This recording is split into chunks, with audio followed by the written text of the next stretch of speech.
I am here with a hair update. Gonna try to make this one as quick as possible and just tell you what's been going on with my hair since my last one. In my last hair update, I had shared that I've been going through an excessive hair shedding episode. Basically, I think it was brought on because I had COVID last fall, and having that kind of stressful thing happen to your body can cause you to experience some excessive hair shedding. It was pretty bad for me. If I had asked most people, does my hair look different? Most of them would not have even noticed. I did notice because my hands are in my hair like every day that my hair was looking and feeling a lot thinner than it normally does and not as thick and full. But I'm not going to share everything that I shared in that last video because then it would just be a repeat of that last video, but I'll link it for you in the description box and you can go and check out that video on your own. But basically I changed up my hair routine to include a different shampoo, to include some Nutrafol hair vitamins, basically doing things that I saw recommended by hairstylists and dermatologists in different articles and videos. After a few months of doing my new hair routine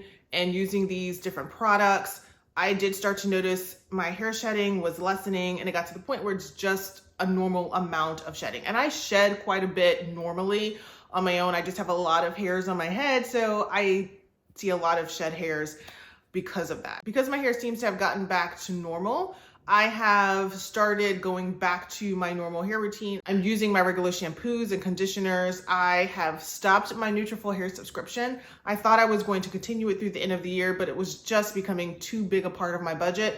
So I've cut out that subscription. I'm using up the last bottle, and then we'll be going back to my drugstore hair vitamins. So a lot of that has been the transition from that excessive hair shedding hair routine that I was using to going back to my normal hair routine.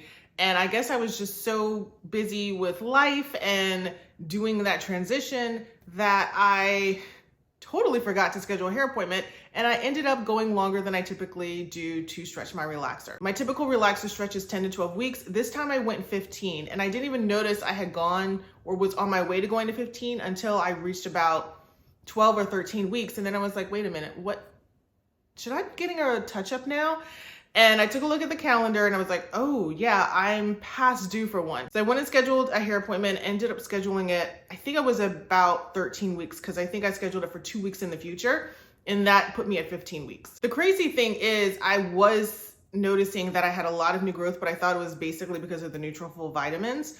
I didn't realize it was because I had gone longer than I typically do. So of course I was going to have more new growth. And I wasn't having issues with dealing with it until that last week, which I think was mostly psychological. I think it was all in my head where it's like, oh, you're about to get a touch up in a week, so it should be hard to deal with your hair. I was keeping my hair nice and moisturized. I was using my moisturizing shampoos. I was clarifying as needed. I was making sure that I did some steaming every now and again with my hair. I was deep conditioning all the time. I was pre-pooing some. I was trying to make sure also I put my hair up at times when I wasn't going out or doing things. So a lot of times when I'm around the house, my hair is up in like a bun or a ponytail, or even if I'm not getting dressed for the day, I might keep it totally wrapped up like I had when I went to bed. If I go out and I'm going to be in the car for a little bit, I will put my hair up in like a clip so it's not rubbing against my clothes. So I've been doing things to keep my hair protected. And then also when I was spending time outside, I was spending a lot of time in my garden, in my yard, and just outside enjoying the summer. And so some of the things I try to do is keep my hair covered if I'm going to be sitting in the sun for a long time, or at least keep my hair up in like a bun if I'm going to be doing a lot of sweating or being kind of in and out of the sun. I also found myself roller setting my hair for more weeks during this relaxer stretch than I typically do, or is really my plan. So my relaxer stretches usually last about 10 to 12 weeks. And usually for the first half, like 5 or 6 weeks, I try to roller set my hair because I have less new growth and it's just easy to do. And I'm not using direct heat on my hair, so it's less potential heat damage that I'm giving my hair by doing that. So even in the last few weeks of my stretch, I was roller setting my hair. It was not easy. I do not recommend it. I probably will not be doing that again, but I was starting to think that, hey, I'm doing a lot of blow drying on my hair, using a lot of direct heat on my hair, so maybe I need to mix it up a little bit more. And that really only happened because I was going longer in my stretch than normal. When it came to the appointment, it was very uneventful. I was able to this time see the woman who normally does my hair. She was like, oh, your roots are really thick. I was like, well, that's because I've gone longer, several weeks longer than I typically do. So you're seeing a lot more new growth, which she was like, makes sense. She also seemed convinced that my hair was longer than it had been. I really don't think that my hair is that much longer than it was the last time. But keep in mind with my hairstylist, she hadn't seen me the last appointment. She didn't do my hair. I had someone else do it because she was too busy. She was booked up when I tried to schedule an appointment with her. So she has not seen me for several months, basically since like, is it the end of the year? End of last year. Yeah, I went to go see her in December before I went on my cruise. So she saw my hair then.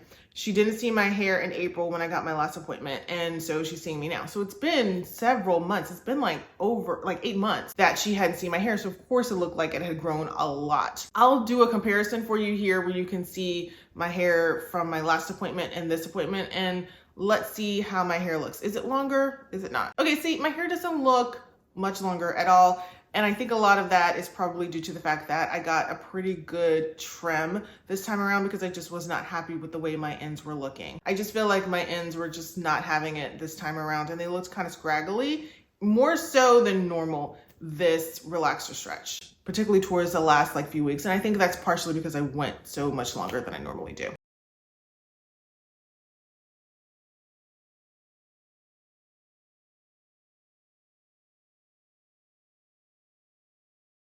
During the appointment, I did have a little bit of stinging and burning on my scalp, which I typically don't have. And that's usually because I'm pretty good about making sure that I don't like sweat and I'm not having my hands on my scalp or whatever. But because I went so long and had so much new growth, I tend to start itching on my scalp when I have a lot of new growth. I don't know, it's like product or whatever gets stuck up in my hair and it makes my scalp itch.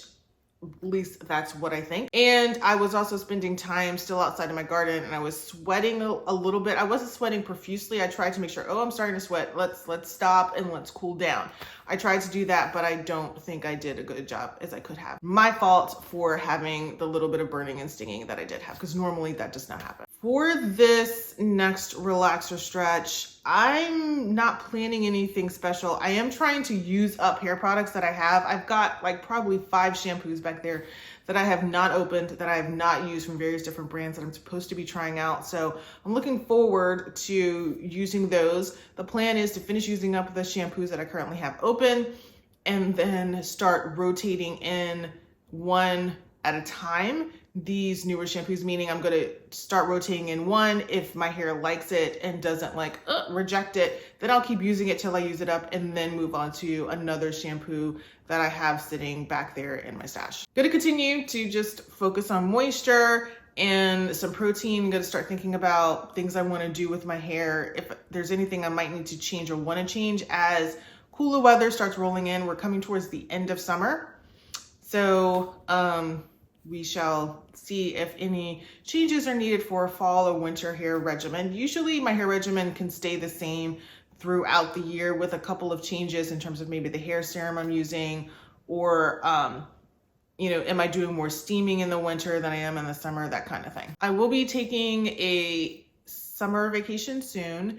And I am thinking about what products I'm going to be taking for the trip. I shouldn't have to wash my hair while I'm gone, but I always, if I'm going to be gone for more than like 3 days, or if I know I could potentially be doing things like swimming or sweating a lot that could make me want to wash my hair, I will take my hair products with me. I'll take a shampoo, I'll take a conditioner that's a deep conditioner, but not my normal one because I don't have like 10, 15, 20 minutes to like sit with it on my hair. So I will take something that can be a quick, like it's a good, thick, nice rinse out conditioner, or it's a good deep conditioner that only needs to be on for like 3 or 5 minutes. So then I can like wash my hair, put it on, and then wash my body and then rinse it off. So it doesn't have to be on for a really long time to actually start working. But I am excited because I'll be taking my Shark FlexStyle with me on this trip. So I'm not excited about the style part of it. I'm excited about the hair dryer part because when I typically take a blow dryer and I have to wash my hair if I'm on vacation, it can take me like 45 minutes to an hour to fully dry my hair. But with the Shark FlexStyle, I've been able to dry my hair in like 30 minutes. So I'm really excited to be able to do that really quickly and to have a really nice blowout because I get really nice blowouts with this Shark FlexStyle while I'm on vacation. I'm hoping I don't have to wash my hair because I will be washing my hair the day before or a couple days before I actually go on my trip. And so then that way I'll have freshly washed hair and then hopefully won't have to do much during that trip, but we'll see. So that's all I have to report. Nothing crazy. I am happy with where my hair is and what's to come with my hair. If you have questions for me, you can go ahead and put them in the comments below. I also will link below the page to my hair regimen so you can see all the products and tools that I currently use on my hair if you're curious about that. And if you're not a subscriber to my channel, you can go ahead and sign up to subscribe. And when you do that, you can also request to get notifications from YouTube when I upload a new video, because I am being sporadic about it. So you might want to turn on your notifications because there could be a surprise video that just pops up when I actually get around to doing some. Thanks for watching, and I'll see you in my next one.